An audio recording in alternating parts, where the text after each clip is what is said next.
welcome to the UFC 271 Picks and Prediction Show on the Three-Piece Combo MMA Show, brought to you by the 5 Reasons Sports Network. I'm your host, Johnathan, aka Three-Piece Combo, and I'm joined, as always, by Mr. Johan Blanco at Blanco Fights. How you doing, my man? I'm good. How are you, man? It's been a long day. Been a long day, but we're here. We're talking about fights, so you can't have a much better way to end the day. And on top of that, we're talking about one of the best fighters in today's generation, in Israel Adesanya, and he's taking on Robert Whittaker in a well-deserving rematch. He worked his way back up to it. He's made some really solid wins. He's taken on all contenders that have been rising. Darren Till, Jared Cannonier, who's also fighting in this card, but he's taking on Israel Adesanya in the main event. In the co-main event, we have a very exciting, not necessarily clash of styles, but definitely clash of personalities, when we have Mr. Derrick Lewis taking on Mr. Shui, Tai Tuivasa, coming in a very, very interesting matchup. You know, both these guys pretty stand and bang, you know, when it comes to being just your standard heavyweight. So it should be a fun one there as well. Right under that, we're going to have Jared Cannonier taking on Derrick Brunson in what could be a potential number one contender fight. These guys, Derrick Brunson is on a hell of a tear right now since going over to Sanford MMA, and Jared Cannonier cannot be underestimated, especially with that power coming all the way down from heavyweight. This man has made a ridiculous change in his body, and he's continuing to get better. Moving on a little bit earlier in the fight card, we have Phillips, exciting young fighter who's had a lot of fun and exciting fights, taking on Marcelo Rojo, a pretty good, well-rounded fighter, where this one, Kyler is a pretty heavy favorite, minus 300 to that one. And to open the card, we have a pretty fan favorite in King Bobby Green taking on Nasrat Haqparast in a fight that's pretty close to being a contender fight. These guys are probably in the 20s right now, so they're probably 1 or 2 fights away from being ranked contenders. But it's a very fun fight. Nasrat's a really fun striker, has a pretty good wrestling base as well. You know, Bobby Green is slick defensively, has really smooth boxing, does things a little bit unique, and had a really fun, interesting win over Isle Ayakinta in the last fight out. So let's get right to it. Let's start off with the main event. I do want to say shout out to Mr. Gadiel Cartagena. He's joining us at very night. You know, appreciate you joining us, my guys. Appreciate you joining us and checking us out. So let's get into this main event, man. We have, like I said, the matchup with one of the greatest of, if not all time in UFC, at least in our generation, in Israel Adesanya. And he's taking on a guy who's in no slack at all in Robert Whittaker. Now, the way we're going to do this time, you're going to break down Robert Whittaker. I'm going to break down Adesanya. We're going to give you guys a path to victory for each guys, and then we'll kind of make, you know, a cumulative analysis and give you guys our pick from there. So, Johan, looking at Robert Whittaker's film, what did you see from him stylistically that maybe matches up well against Adesanya this time around? So one thing about Robert Whittaker that kind of separates him from a lot of the other challengers that Israel Adesanya has faced is that he's very mobile. He moves a lot, and he spreads the octagon very well. He uses a Taekwondo stance, and he's light on his feet, and he tries to just cut angles. He tries to hit you at different angles. He's also known for his patented oblique kick, which, you know, pretty much stifles the lead leg, and hopefully. Yo, shout out Caleb Burge right there. But yeah, but his oblique kick basically, you know, stifles the lead leg, and it kind of, you know, makes your his opponent immobile. You saw it a lot against Jared Cannonier, where in the first round he was, you know, jabbing him, but he was using that oblique kick and the lead leg kick, you know, just to kind of keep him immobile, because Jared Cannonier couldn't do anything after, like, for the next 2 rounds, because Robert Whittaker, you know, established his oblique kick early. And even against Darren Till, I mean, he basically tore his ACL, you know, landing one of those. So that's a big part of his game. Another big part of his game is, I already said it, I kind of mentioned it, but he has a nice jab. Like, his jab is very slick. It's not that polished. I mean, I did say Sean Strickland has the best jab in the middleweight division, and I stand by that. But Robert Whittaker's jab is pretty good as well. It's weird. It comes at like a weird angle, and it comes kind of sloppy, but it's very effective. Like, it's very effective for throwing his overhand. It's very effective for blinding opponent's lead eye when he's trying to set up a head kick. His jab will be a very vital part in, you know, trying to reclaim his belt. Another thing that Robert Whittaker has, and I've seen it in the last three fights, is that his cardio has been really good. I mean, he went 25 minutes. I mean, no, he went 25 minutes and then one for 3 rounds against Jared Cannonier. But in those fights, I mean, he didn't look like he was tired at all. He looked like he could go another 3 rounds. I mean, he's just been focused since losing to Israel Adesanya. So his key to victory, obviously, those two things I said are very key. But his key to victory is to kind of keep his hands up, because we know that Robert Whittaker likes to fight with a taekwondo stance, and usually in those taekwondo stances, he keeps his hands really low. And when you're throwing punches below from your hip, usually you're susceptible to getting caught in the chin. I mean, he really did get, caught with a nice counter left hook in the first fight, which pretty much knocked him out.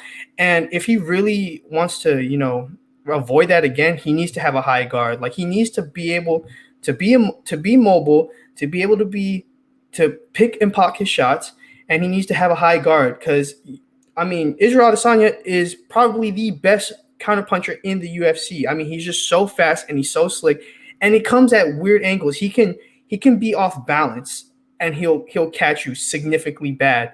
So Robert Whittaker established the oblique kick, established a jab on the lead eye, because the lead eye will cause anybody trouble. If your lead eye is messed up, your vision is going to be, pretty much altered throughout the entire fight. And then, of course, keep his hands up, man. I mean, you haven't learned. You still have your hands low in your last three fights. Granted, those are victories, but against Israel Adesanya, you need to keep them up. Yeah, definitely, for sure. You talk about him, being able to kind of blind his opponents. One of the fights I was watching with Robert Whittaker against Uriah Hall, when Uriah was stepping in on short notice, I think for Michael Bisping, he was able to kind of land a couple of punches right into the eye of Uriah, and was able to, like you said, blind his opponent, not necessarily using any fingers, but just the way he punches him, get that swelling going. So that was a really good point there. As far as Israel Adesanya, breaking him down, his main weapon isn't really an actual punch, it's his feints. His feint game is phenomenal, right? And the reason that his feints are so good is because his feints just look as real as like a regular shot's gonna go. So like, think about it like in a basketball terms, right? If you have somebody like Ben Simmons sitting on the 3-point line and he pump fakes, you're not gonna bite that shot because you don't think he's actually gonna shoot it. But if you have somebody like Dwayne Wade, who's gonna pump fake, you're gonna bite on that shot because it's more realistic. Same thing with Israel Adesanya. He's such a polished striker that when he throws that feint, he really makes you think that he's going to punch you. And when he does that, he draws up the counter strike, right? He makes his reads. He starts downloading that information. And then once he does that and he understands where your counters are going to be and what you're going to try to counter with, he's going to counter your counter. And that's what he's so good at, really, is just playing chess, being 2 or 3 steps ahead. And like I said, the feints really set all that up. Now, what he does really as well is he also changes his stances just so smoothly. And he won't only do it to set up different weapons, he'll use it as kind of a way to close distance, right? He'll kind of step in with that left, go southpaw, take a step. You might think he's really going to southpaw, but he's just setting up it's another step into orthodox and going from there. So Adesanya just really good with his stance changes. His toolkit is so diverse, right? The jab, like you said, the counter left hook. What he landed on Paulo Costa, I think, was a counter left hook, and it wasn't even clean. It was just on the temple, but it put him down. The head kicks, the body kicks, the low kicks. The low kick can be a big weapon in this fight. Like you said, Robert Whittaker has those really good stomp oblique kick that does a lot to the knee. But Israel Adesanya does such a good job of bringing his legs and hips out of the way of damage and just kind of scooting back just enough to make sure that he doesn't get tagged on the lower body. That might be a little harder for Rob to land this time. And like I said, when he switches up from orthodox to southpaw, what he'll do is use that as like a pendulum, and he makes that kick even stronger. He has such a good use of just the torque in his body and that rotational power, and he's really good at also just setting up his shots. So, getting into the keys to victory for Adesanya, I think for him, like I said, the feints are going to be a big part. Robert Whittaker is a very, very talented fighter, and he's still very young. He's of somebody who won the title only in his 20s, late 20s, and somebody who lost it before he even turned 30 as well. So even though he's been in the fight game for so long, this is a guy that's still kind of young, and in modern MMA, where fighters are able to preserve their bodies a lot better, he's going to have to make sure that he keeps that distance and set everything up right, because Robert Whittaker is coming in very, very dangerous. So with this feints, he's going to have to make sure that he draws out the takedowns as well. We saw in the fight against Jan Blachowicz that once he got settled into thinking it's a striking fight, Jan, rounds 3, 4, and 5, then, or I think it was just rounds 4 and 5, then that's when he started establishing the dominance. He has to be wary with that with Robert as well, because if Rob just wants to play the stand-up game for a couple rounds and then just kind of lull Adesanya into a false sense of security as far as, hey, he's not going to go for a takedown, he's going to have to be wary of where his hips are going to be, because if he gets his back on the ground, it's not like you have somebody who's not very dangerous, right? Robert Whittaker's ground and pound from the top is very, very mean. Now, we've learned and we've heard about the stories about Adesanya and his defense off the back and how his Brazilian Jiu-Jitsu has gotten better. I'd love to see how that's come, but at the end of the day, you don't want to be fighting off your back. So that's not something you want to be. I think at the end of the day, though, the main thing for Adesanya is just going to be keeping his distance. If he can manage the distance, keep the distance, be smart defensively, he's going to win this fight. So, I actually want to get into just where do you feel this fight is going to go? Go ahead and give me what you think as far as your prediction for this title fight in the 185-pound division.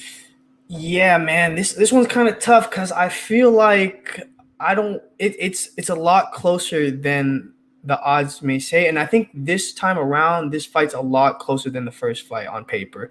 I mean, I think Robert Whittaker has made significant adjustments, and he's had great performances against guys who were on the rise as top contenders. I mean, Jared Cannonier, I mean, he was slated as the next contender before Robert Whittaker got to him. I mean, Darren Till was always – they were trying to shoot him to the stars. I mean, they're always trying to shoot him to the stars. And I think that even though he's made those adjustments, I mean, you can't go against Israel Adesanya. He's just, again, like you said, he's our generation's, he's a once-in-a-generation fighter. I mean, he's just so slick. He has fast twitchies. I mean, everything seems so mechanic, which, is very rare in MMA, where you see a guy whose striking is almost automatic, kind of like how in boxing, where all the punches seem snappy and stuff like that. He has that in MMA, and that's a rare thing. But if Robert Whittaker really wants to win and he gives himself the best chance, he's going to have to start out fast. He's going to have a high output of volume, whether it's kicks, whether it's, just, disrupting the rhythm of Israel Adesanya, not giving him any space and any time to kind of think to counter. And that will have to be his initial game plan to start out. Because once he does that, I feel like he'll start to ease in and he'll kind of, shift it. But right now, I still see Israel Adesanya winning, and I think it's going to be with it's going to be a stoppage. I definitely think it's going to be a stoppage. Okay, so you think that he might get knocked out. So let's actually take a look at some of the props on here, and I wanted to see, where you stand on some of these props. So scrolling down to Israel Adesanya, right now you can find him. Best odds for Adesanya is -250. Best odds you can find for Whittaker is +240. If you're looking for the knockout, Adesanya winning by knockout, that's a +190. Is that a prop you think you'd take on this fight? I would definitely take that. I mean, granted, I mean, it's very likely. It's not very likely, but it's very possible that it could be that. I mean, like I said, he has a lot of power, and if he's able to counterpunch Robert Whittaker clean, I mean, we already saw it happen before. It can happen again, honestly. And +190, I would honestly take that. I would put 100 down so I can get 90 extra. Like I would take that if I was a betting man. And another one that I find interesting as well, they have it over on FanDuel, actually, that the fight won't start round 3. I believe it was a round 2 TKO last time for Robert Whittaker. They have fight not starting round 3 at +200, so you might find some value there as well. Any final thoughts on this main event before we move into that co-main event? I mean, this is the fight that we've been waiting for. I mean, we talked about it last week. Even like behind the scenes, we've been constantly talking about it like, yo, this is going to be one of the longest shows because this fight just is so exciting. I mean, the two top middleweights in the world going at it again. And honestly, I'm just excited. I can't wait to see it. Yeah, honestly, like you said, man, I can't wait to see it. The first fight was a different Robert Whittaker. We're seeing a new Robert Whittaker here, and we're honestly seeing a new polished Israel Adesanya too. Because even though he had that loss to Jan, in my opinion, that was a loss because you're facing a bigger guy, right? When you're facing a guy that size, that's a fringe heavyweight almost, you didn't really try to put that weight on to make it to 205.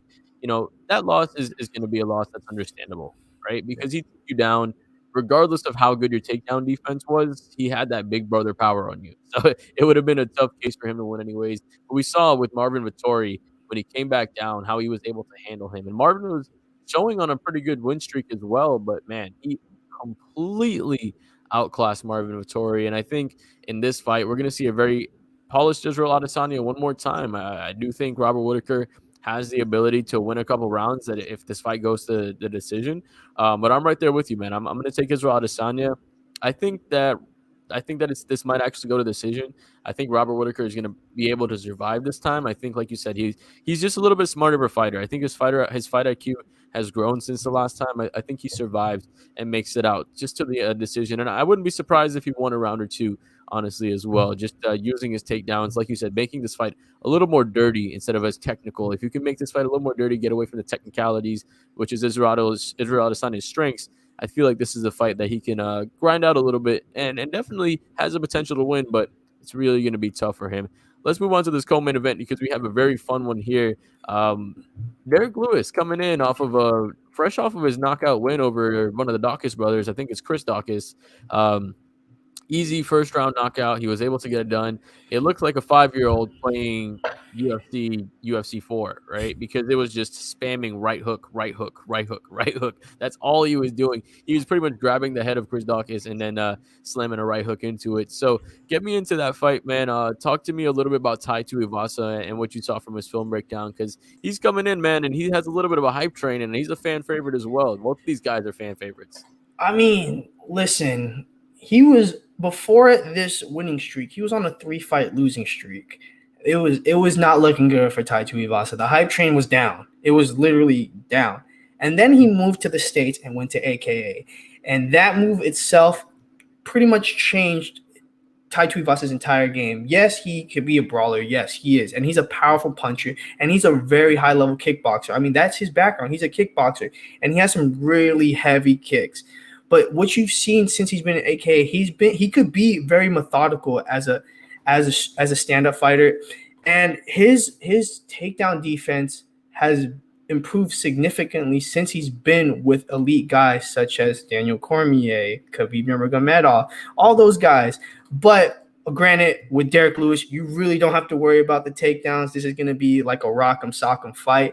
And the thing is, I think that Tai Tuivasa, because he is the technically better fighter, I think he would have to take a more patient approach, kind of like Cyril Gane. I mean, he's not as technical as Cyril Gane, but take like a calculated approach with his strikes.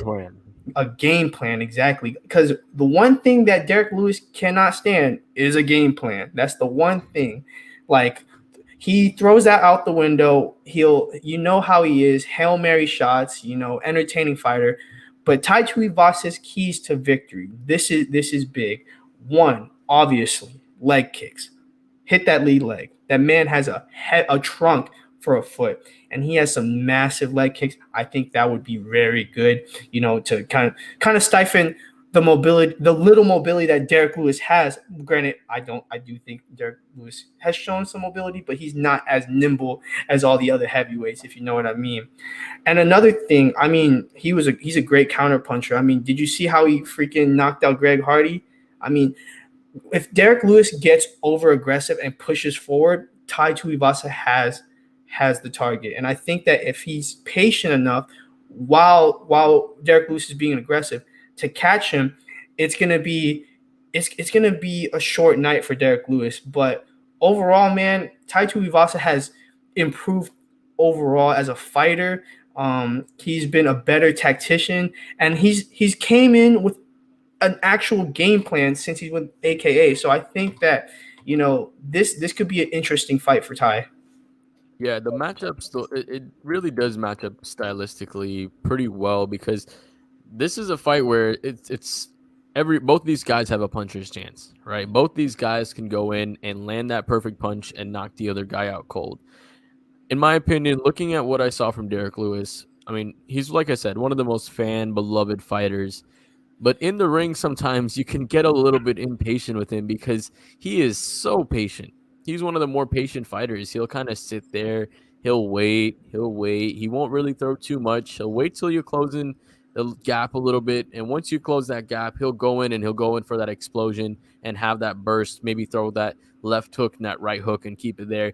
You'll maybe once a fight, you'll see a spinning round kick that he'll throw. I mean, he threw it in his last fight. He does it about once every fight just to get a little bit of a reaction out of the crowd. I don't expect anything less from this one. I feel like he'll probably throw one as well. But Derrick Lewis's main weapon is that right hook. Now, if he's able to back you up and if he's able to close on you and push you up against the fence, you're in a lot of trouble because once he's able to close that gap and start throwing down just any punches, regardless how they touch you, they're going to hurt you. And we saw that in the Dawkins fight. He backed him up because he was able to just use the fear of power and back him up and use that pressure to back him up and was able to put him down. Now, if we look at a fight like what again that he fought against Volkov, for most of the fight he was backing up against Volkov, right? But the thing with Derrick Lewis is he's patient both ways. He'll be patient as he's pressing forward, and he's just as patient as he's backing up. And he'll lull you, just kind of like with the talking about the last fight. He'll lull you into that false sense of security, and then he'll just go guns blazing, and then he'll unleash on you. We saw even I think it was in that same Volkov fight. He faked like he got hurt in the body, and then once he got close, he just chucked off and just threw a big right hook that almost actually hurt him. So Derrick Lewis, really patient fighter, won't throw too much. I mean, we know what we're getting when we get a Derrick Lewis fight. He's not going to take you down. He's not going to try to, get in the clinch too much. He's going to go and try and take your head off. The volume isn't going to be there, but he's going to throw with intent and intent to hurt. So as far as my keys to victory for Derrick Lewis, I think the main thing he's going to have to do is he's going to have to try to pressure Tai. I think Tai Tuivasa is a little bit better as far as mobility, right? He seems to be a little bit more of a nimble fighter. But if he's able to use the fear of his power to just pressure Tai up against the cage, that's going to make his job a lot easier because when his opponents don't have a lot of space to run, he's a lot better. When you have a guy like Cyril Gahn who can tag you and get out of the way, Derrick Lewis was chasing Cyril Gahn around the ring the entire time, and he was not having success. But if he's able to close the distance against somebody who's not as fast-footed, I think that's going to be the biggest key to his victory. And as well, I think he's going to have to start checking some of those leg kicks. We saw it against the Cyril Gahn fight, and we've seen it in multiple fights. He does not check low leg kicks, so he's going to have to start checking them, at least a couple of them, if not at least pick the leg up, right? Take the leg off the ground. If you're going to absorb it, just take some contact off of it. So I think those are the two main things. He's going to want to pressure him, just limit the amount of leg kicks. So you did the picks for the main event, so I'll go into the co-main event. I think Derrick Lewis gets it done, man. I have a hard time seeing Tai Tuivasa getting it done. Ty's really good, but he's one of those guys, and we saw this during that losing streak. And to your credit, he did join a new camp, and we are looking at a new fighter, so we can't judge him on that same scale. But when he gets pressured and when he gets into the cage and he gets hurt, he doesn't really react too well, right? There's sometimes where he kind of starts folding and he starts getting hit a little bit too much. So I feel like if that happens, if Derrick Lewis is able to get him up against the cage and he doesn't have somewhere to go, he's just going to start shelling up. And if he just shells up instead of actually moving, it's going to be a lot easier for Derrick Lewis. Because if Derrick Lewis has a guy that's standing still, doesn't matter where he hits you, he's going to hurt you. And at some point, he's going to put you down. What do you think about this fight? Who do you think gets it done? Yeah, man, I'm gonna have to disagree with you on this one. I'm gonna go with Tai Tuivasa on this one. I think he's gonna extend his win streak. Listen, man, he should. For some reason, the Tai Tuivasa of old is gone. Like he's been a whole new fighter since joining. AKA kind of like the guy that we're gonna talk about next in the next bout. But man, I think that one thing that's gonna be in his favor is his leg kicks. I think that he's going to chop him. I think he's going to chop Derrick Lewis down fast and early. And I think he's not going to hit the leg. I think he's going to hit the calf because a couple calf kicks and Derrick Lewis is not moving very fast, more like a sloth. And I'm telling you right now, this fight, I say it's over in under 1.5 rounds. I would take the bet on that. If you're a betting man, go 1.5. Go under 1.5 for that. So let's take a look at some of the odds, and that's a great point you make there. And I'm glad we actually disagreed on this one because we agreed a little bit too much on that last card. So it's great that we're getting it early there. Value play for Tai Tuivasa. Like we said, this is a fight where both these guys have a puncher chance. If you're looking at the under 1.5, you're getting 175 on it right now on minus 175. But overall, Tai Tuivasa is a value play because he's plus money right now. And this is one of these fights, like you said, since he's joined AKA and since he's kind of developed into this new fighter, like you said, like maybe a Derrick Brunson, he's become a lot better and he's sharpened his skills and become just completely a different fighter. He's not the same fighter that he was before. He's not the same just wild man, right? He's learned to tame that wildness and use it in a controlled factor to help himself to actually get some wins. And now he's on a winning streak, and now he has some pretty impressive wins. I mean, over Augusto Sakai, a guy who was, taking on who was he taking on? Alistair Overeem. I believe it was a fight against Alistair Overeem when he was almost going to actually work his way up to a title fight. Augusto Sakai was one of those guys that people were talking about as the next contender. Took out Augusto Sakai, put out Greg Hardy, right? Against Hunsucker. I mean, that's a fight that's a little more funny because Hunsucker was Stefan Struve. Stefan Struve, exactly. So he's on a good streak right now. Like you said, that's a plus money play right now as well for Tai Tuivasa. I think that's a good money bet, right? There's value there for him because this is a fight that can go either way very, very quickly. So if you just want to look at some quick, money, maybe if you have Derrick Lewis on a parlay and you want to hedge that a little bit and throw some money on Tai Tuivasa, I think that would be a good play. So let's move on to this number one contenders fight, really, between Jared Cannonier and Derrick Brunson. Derrick Brunson is on a win streak right now. I believe he won his last 5 coming in. And if you're looking at Jared Cannonier, I'm pretty sure he's won 4 of his last 5. His only loss being to Robert Whittaker. So both these guys coming in, man, break down for what you saw from me with the new Derrick Brunson, because since he's joined Sanford MMA, and I'm sure you're going to get into this point, since he's joined that club, man, and since he's become Blonde Brunson, this guy is a new man. Yeah, man, Blonde Brunson is not Derrick Brunson. I mean, he should change his name if he's gonna, continue this streak, he should just change his name to Blonde Brunson. But man, I didn't think he was. When I first saw him fight Elias Theodoro, I didn't think anything of it. I really didn't think that. I thought he was like kind of a grinder, he was kind of like a gatekeeper in that middleweight division. I mean, granted, before this win streak, he beat like the like 7 and below, but if you were able to beat Derrick Brunson, you were a top contender in that middleweight division, no doubt about it. But ever since he came to Sanford MMA, I mean, obviously his wrestling has been on another level. I mean, it's like he just pushes the pace and he's able to just grind. He's able to tire opponents out with his wrestling. It's not the cleanest wrestling, but it's something that exerts so much energy from opponents trying to defend it that once they get taken down, everything else is textbook for Derrick Brunson. His transitions are fast and smooth, and his ability to get to the neck, to get to submissions has been very prominent, especially in the fight against Darren Till, where when it looked like Darren Till was going to have like an onslaught or he had like some hope of striking, Derrick Brunson would take him down right away. Granted, Darren Till fought his ass off to get those to try to defend those takedowns. But Derrick Brunson, the one thing about him is that he's constant. He's always pushing the pressure with those takedowns. So no matter what, he's able to grind it out and get those takedowns down.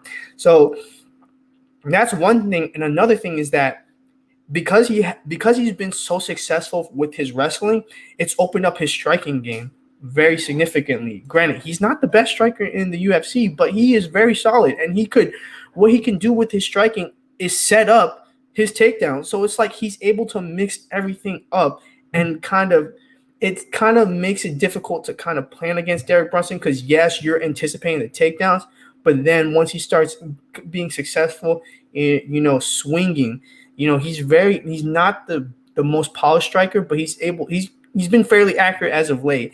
Once he starts landing, then it's like there's a whole new arsenal that you have to worry about with Derrick Brunson. And then now you have to like kind of think, is he going to set up his strikes for the takedown, or is he going to set his takedown up for the strikes? So my keys to victory for Derrick Brunson against Jared Cannonier, it's simple. Put the pressure on. You have to put the pressure on Jared Cannonier because Jared Cannonier is very patient. But another thing is too, Jared Cannonier is also very powerful. Dude is a very powerful guy. He's also a good counterpuncher, and he has some nasty, heavy leg kicks. Like he has behind Israel Adesanya, he's one of the most powerful guys when it comes to leg kicks. So you can't give any time to Jared Cannonier to think, to to throw anything, and also to kind of read you. You have to put the pressure on so he has to kind of make adjustments mid-fight. And that's really the thing. He has to follow the game plan that he's been following during this whole five-fight win streak. Yeah, I think that's a perfect analysis, honestly, man. What he's become over the last couple of years, after from 2018 or 2016 to 2018, in the 6-fight span, he went 2-4. But since that time, he's won 5 in a row. And this new fighter from him has been really, really good. But now we've seen a guy in Jared Cannonier, and this is someone who's worked away from heavyweight, right? This is a guy who was in heavyweight, fought guys like Glover Teixeira, the current champ, fought guys like Jan Blachowicz, guys like Dominic Reyes, Anderson Silva, and now he's coming in and he's taking on Derrick Brunson, and I think this is a fight that does give Jared Cannonier here a little bit of good room because when it comes to the wrestling is always harder when you have a guy that's bigger than you. When you're used to having and working with power like Jared Cannonier does, working with heavyweights, wrestling with heavyweights, having that, when you have a guy like Derrick Brunson, it's a little bit easier to handle. And to your point, Jared Cannonier has some really good leg kicks, but he's primarily a headhunter. This is a guy that's going to be patient and look for his spots and just look for the head. And once he connects with you, it's pretty much done because he has a power, like I said, of a heavyweight, and he's bringing that heavyweight power all the way down to the 185-pound division. In his last fight against Kelvin Gastelum, I think that was just a really good showing for him. I feel like he was able to, in this fight as well, he's facing a southpaw. He was able to just overcome that problem of a guy that was grinding on you, right? Kelvin Gastelum is a fighter that's really well-rounded, somebody who's able to not only, take you down, but somebody who's just a good striker from the southpaw as well. We saw that he gave Adesanya a little bit of attempts, but in that fight, Kelvin Gastelum was 0 for 8 on his takedowns. Now, don't get me wrong, Derrick Brunson is a better wrestler than, Kelvin Gastelum, but Kelvin Gastelum is an accredited wrestler as well. Let's not forget, he was the last pick, just like we talked about Brian Battle. He was the last pick in the Ultimate Fighter, and I believe that he won, was it against Jeff Neal or Uriah Hall that he won the Ultimate Fighter Uriah against? Hall. It was Uriah, right. So he beat Uriah Hall, and he was able to do that. But what impressed me in that fight against Jared Cannonier is just the way he was able to handle a southpaw who was able to also to wrestle. So getting into the keys to victory in this fight, I think he's going to have to fight a pretty similar fight to the way he did with Kelvin Gastelum. With somebody who's wrestling, you want to try to keep them on their back foot, right? When you keep a wrestler on their back foot, they're not able to set up the takedowns quite as much. As well as doing that, you're going to make sure you have to keep a lead hand out there. Right? Jared Cannonier doesn't typically throw a lot of volume as far as over volume with volume, but he's going to have to keep a lead hand out there because if he just lets if he lets Derrick Brunson get in his space and just use the strikes to set up the takedowns, he's going to be in a bad spot. So if he's able to just use a jab to keep his space and keep his distance, or use a front body kick. We know he doesn't really target the body too much, but if he's able to use that just to keep a little bit of a space, I think that's going to be a big part of it. So I think for Jared Cannonier, like I said, backing up Derrick Brunson and making sure that he's not able to use his striking to set up his wrestling is really going to be the key for him. So let's go to picks, man. I'm going to let you go and lead off on this one. Who do you think gets it done? This one is tough. This one is probably the toughest to pick in the main card. And man, because they're just both of them, it seems like both of them are mentally tuned in and on form. And they're just in their primes. This is the best they'll ever be in their careers. So, gosh, man, this one's tough. God. I'll go with Derrick Brunson. I'm gonna go with Derrick Brunson on this one.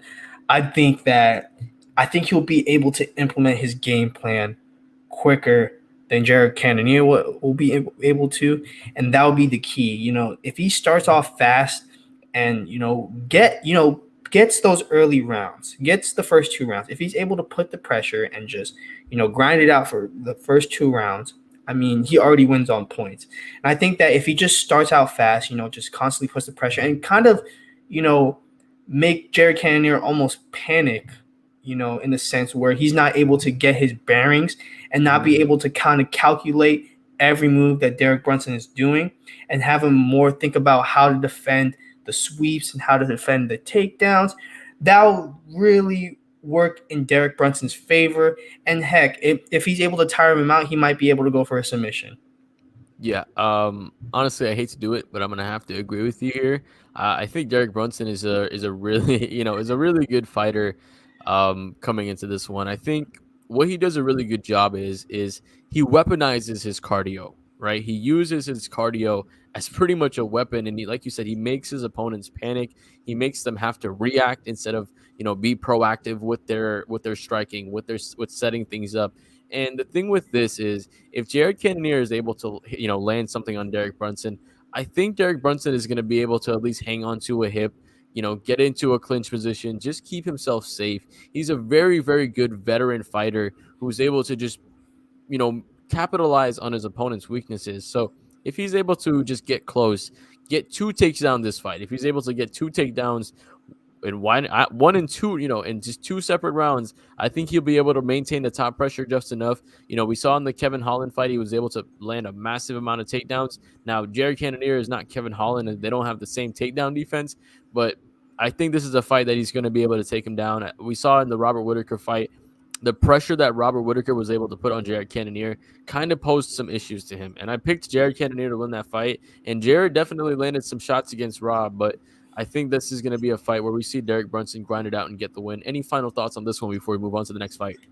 Yeah, man, this one is probably. I mean, it's not the one that I'm most anticipating, but it's very close. I mean, this one's this one's guaranteed to be the number one contender. Like, if you would be doing a disservice if one of these two guys did not get the next title shot. Like, that's how important this fight is, and that's how significant this fight is in the 185-pound division. Yeah, I'm really surprised that this isn't the co-main event. Like, Right. given the magnitude of this fight, I felt like this fight could have been the co-main event. I mean, you have Derrick Brunson, you have, Jared Cannonier, but you also understand the fan perspective. Derek Lewis is also a lot more marketable than Derrick Brunson. It's So also in Texas, I believe, right? yeah, it's in Houston. So, Yeah. they're at the Houston Center, and it makes sense to have the hometown hero and Derek Lewis, fighting in the co-main event. Although he did say that it adds a little bit of pressure. So we'll see if he folds in that pressure like he did against Cyril Gane, or if he's able to, you know, live and actually thrive in it. So let's get into the second fight of before the beginning of the card. Kyler Phillips, the young stud, taking on Marcelo Rojos. Um, Into this fight, I'm just going to go ahead and go lead this one off a little bit. Um, Kyler Phillips is just a very diverse striker. When it comes to the striking in this fight, he just has such a big advantage. I feel like that's where he's going to be able to win the fight. Marcelo Rojo is a good striker, but he's not a great striker. He has a little more traditional kickboxing, so he's going to have to try to get in close. And I think Kyler Phillips is just going to focus on counter striking and wearing him out. I mean, in the last fight that he had, Kyler Phillips, in his last loss, it was a pretty close fight, Mhm. but in my opinion, there was a little bit more that he could have done. And I feel like the cardio, he kind of, he blew his load early. And I feel like if he's able to kind of just manage that, if he's able to just maintain a more steady pace, he's going to be able to do what Charles Jourdain did to Marcelo Rojos, which is knock him out late in the fight. So, without getting to predictions too soon, what did you feel? How do you feel this one is going to go, and what did you see into this? Looking at both of these fighters. Yeah, I definitely think that, Kyler Phillips, I mean, granted, he lost to a gamed opponent in Raleigh Paiva. I mean, that dude is a beast.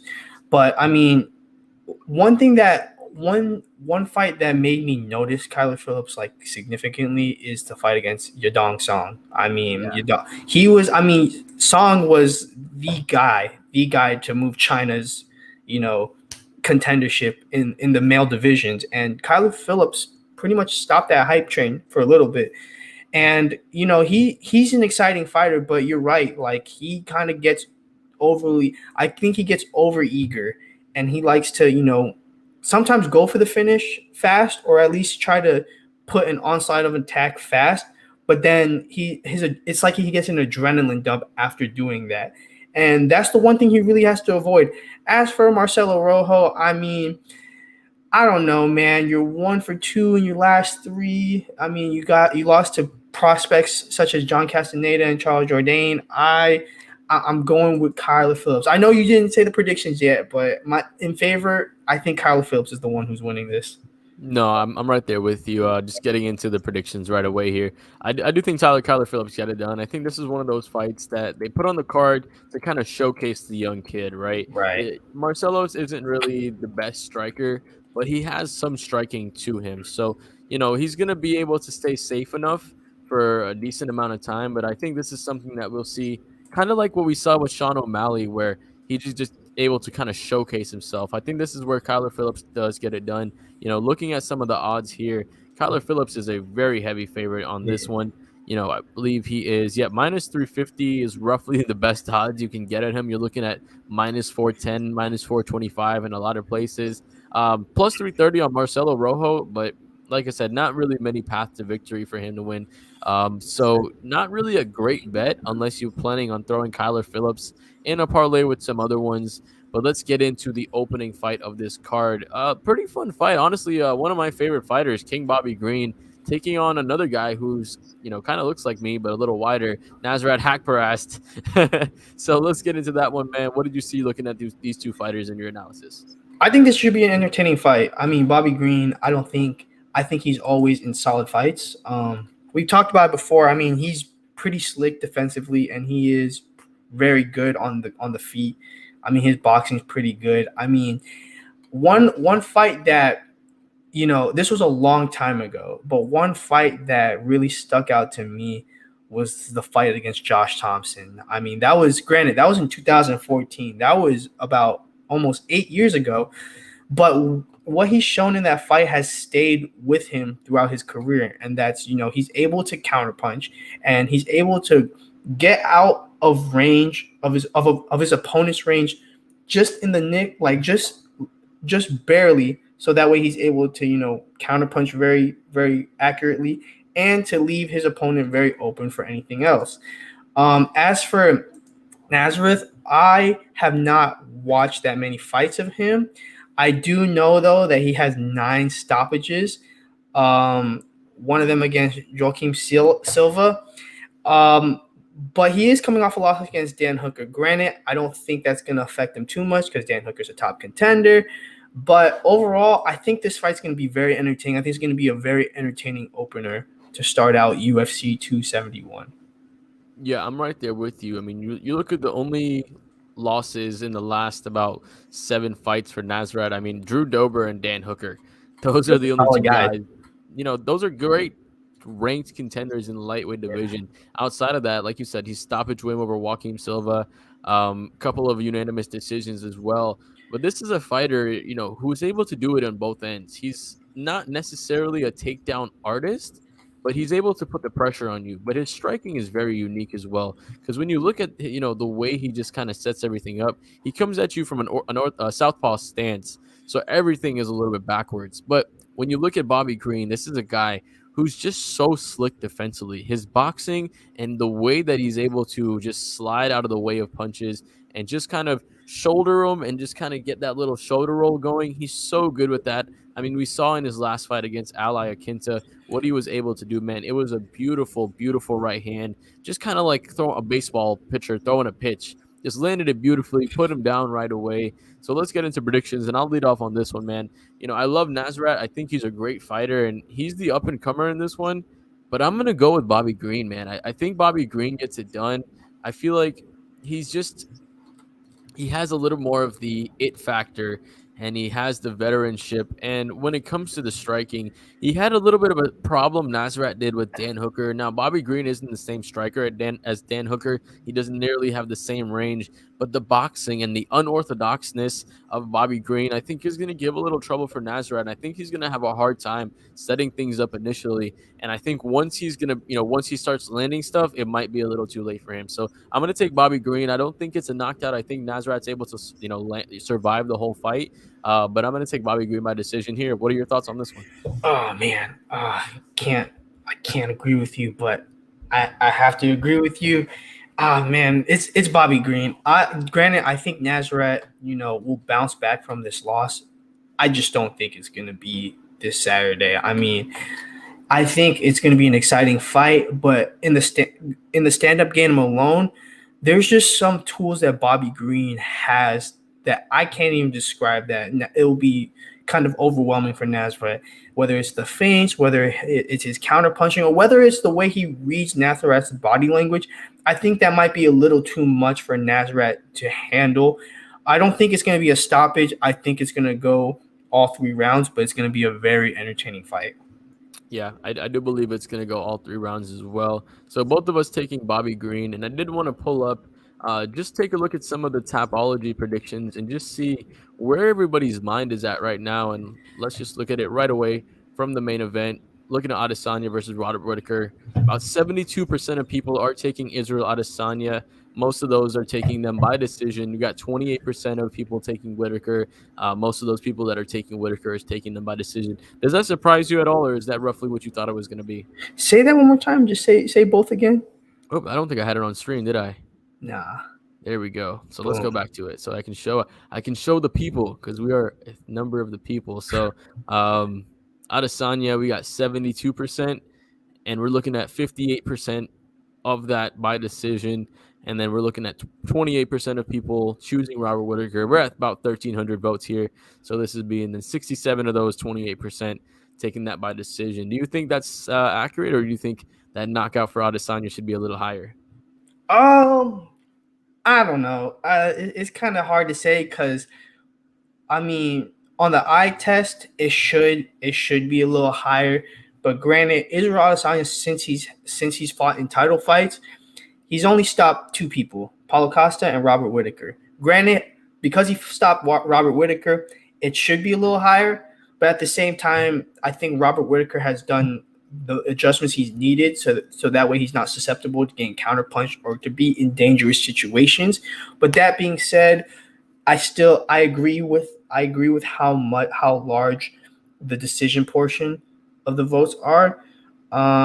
Yeah, I think that's fairly accurate. As for Robert Whittaker, I mean, that stoppage thing should be a little lower, man. I don't think that's a big chunk. Yeah, we got about 23, so it's a 3-1 on people taking decisions over stoppages. Yeah, it should go down to like 15%. Yeah, I would not take that Whittaker stoppage at all on that one. So let's look at the Derrick Lewis versus Tai Tuivasa. Before we get down to it, what do you think the percentages are at? All right, so I mean, oh my gosh, it's not going to be 100. There's always going to be like, I would say it's pretty even. I would say it's like 60% for Derrick Lewis and 40% for Tai Tuivasa. I'm going to take 78% Derrick Lewis, 22% Tai. Wow, I think the crowd favorite's going to get him here. That's what the fuck? I mean, shit. 75-25, but both of them mostly by knockout. You're taking 90% of the people that chose Lewis to win took him by knockout. 81% of people that took. Bro, that's so disrespectful. Oh my gosh, that's so disrespectful. It really is disrespectful, and of course, these are not indicative of the odds. We're looking at about 1,200 votes on this fight right here. And like I said, Lewis is a crowd favorite, so you expect those numbers to be like that. Derrick Brunson, Jared Cannonier, what do you think the percentages are at? Oh man, if this is not 50-50, this is bullshit. Yeah, it's pretty close. That's close. I'm good with that. Cannonier, though. It's smart, too, because Brunson, if he wins, I think it's going to be by decision. And if Cannonier wins, I think it's going to be by knockout. So that's pretty. I think that's pretty close. And I think, Yeah, the slight favorite is Jared Cannonier. He is at Hmm. minus 180 roughly, so it does Right. make sense that it's about 50-50. I think that's a good split there. That's a pretty Kyler good split. Phillips, what's up? That's a pretty good split. I would agree Yeah, with that one, especially for sure. like the finish it, like the outcome. That's a pretty good split. I would agree with that. Yeah, that's a smart split as well. Good there. Minus 350 for Kyler Phillips, Paiva. I'm gonna go 90% to 10%. Where are you at? I'm gonna go 88-12. Dang. Oof, 93 Damn. to 7. Jesus. Gosh, No faith in Rojo. that's Nobody has any faith. that's no love right there. I mean, That's no love gosh. like Cody Garbrandt. Damn. All right. Bobby Green, Nasrat, Haqparast. Where you on this one? 68, and I don't even know what's 68. 100 minus 68, but 32. 68 for Bobby Green. I'm gonna go. Yeah, I'm gonna go 65. Bobby Green. Oh, Oh wow, 76. That's a little disrespectful to Haqparast, that's a but little. I feel just a like they're little just bit. going. I Just a feel little like they're bit. just going with household names at this point. Yeah, for sure. I mean, I think that's, it's Tapology. So it's anybody can go Yeah, out there and make an account and vote. But it is fun to see, as well as, just looking at the other ones, Arlovsky, 88% of voters choose Arlovsky. William Knight's also fighting on this card. A lot of people are taking him. Moicano is fighting on this card. That should be a fun one as yeah, that's well. an interesting fight right there. That's a close odds too. Yeah, so we got a couple of fun fights on this card, Wait, looking down all was the way was down. Roxanne Modafferi at 8%? I think it's their last fight. Oh, okay, okay. Oh, she's fighting Yeah. Casey O'Neill. Oh my gosh. Oh, never mind. Holy Right, crap. exactly. Oh She's my Casey god. O'Neal undefeated. Alex Perez versus Matt Chanel. I think that's That's a low-key a underrated fight. too. This I'm looking at the undercard. This undercard's pretty good. Like we got Carlos Yilberg. I know he got knocked out of last time, and then Fabio Charant. Right. This is a banger right here. Yeah. Andre Arlovsky's fighting too. Hmm. Gosh. Oh, Maxine Grishin. Oh, I did not know he was fighting. Gosh. This is interesting. Yeah, This is definitely an interesting card. lots of really really good prospects, right? Like you said, Maxim, he's a good prospect. Alex Perez is a good prospect at 125. Pretty sure Jacob his Altoon last versus couple of AJ Dobson's another. It's an early prelim fight. yeah the AJ Dobson. Yeah, that's another one. He's under 6-0 versus 5-1. That's gonna be a good one as well. So overall, my man, any final thoughts before we close out this card? You know what, man? This right here, this is why I love, just getting on this and talking fights. Like, fights like these is what kind of gets us going. We talked about, watching fight nights, looking at the future. Well, the reason why we talk about it is because of moments like these, cards like these, main events like these. And just to be able to, witness the rematch of Robert Whittaker, Israel Adesanya with even more hype than the first fight. I mean, you can't ask for anything else. Like this card is solid. The main event is about to be a banger. You're about to have a number one contender, and I mean, depending on how the co-main event goes, you might have a new contender in the heavyweight division. Yeah, absolutely. This card is filled with a lot of things, like a lot of storylines as well. Like you said, Adesanya versus Robert Whittaker. If Robert Whittaker is able to get it done, then we're gonna have a trilogy on our hands. So that would be fun. But as an Adesanya fan, I definitely want Adesanya to get the fight done. We have, like you said, the number one contender is already being named in that same night. So whoever wins that fight between Robert Whittaker and Adesanya, they're gonna know who they're gonna fight next. And when it comes to Derrick Brunson or Jared Cannonier, like you said, new contender can be born if Derrick Lewis is laid to rest by Tai Tuivasa. Kyler Phillips is able to show his chops. We got Bobby Green. We got Nasrat. We got Mr. Andre Orlovsky still keeping it going. What is it, 18 years in the sport? This dude has been here. This dude's, guys, his career is legal enough to buy some cigarettes. That's how long Andre Orlovsky has been fighting. So, man, I Think about it. appreciate. His UFC debut was in 2000. Oh, so his UFC career can go ahead and buy a drink. This dude is crazy. But man, I appreciate you, Johan, for joining me. I appreciate your analysis. Everyone who's watching the video, I appreciate you joining us as well. Make sure you hit the like button if you already haven't. If there's anything that you didn't like about the show, drop it in the comments. Let us know. We're people of the show. We want to know how we can do better. So as always, thank you guys for checking out the show. as always, and checking out. Have a good one, and we'll see you guys after the fight.